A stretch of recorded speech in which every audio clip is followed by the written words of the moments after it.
এই যে মোমোগুলো সব রেডি হয়ে গেছে, আর এখানে এই যে কতগুলো সেদ্ধ করে নিয়েছি ভেজিটেবল মোমো, আর এখানে এই যে সব রেডি করে নিয়েছি।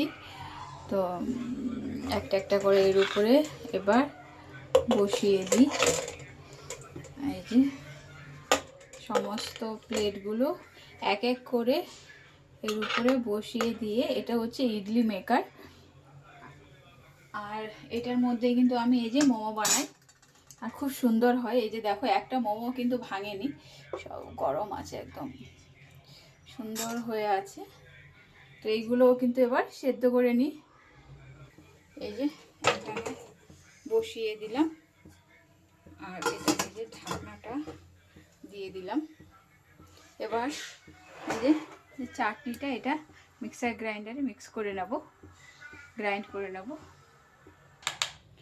এই যে চাটনি রেডি হয়ে গেছে, আর এখানে অনেকটা এই যে মোমোস নিয়ে নিয়েছে, একদম চটপটা চাটনি।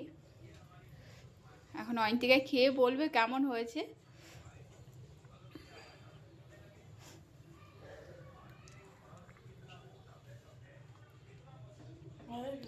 হ্যাঁ, সত্যি ভালো হয়েছে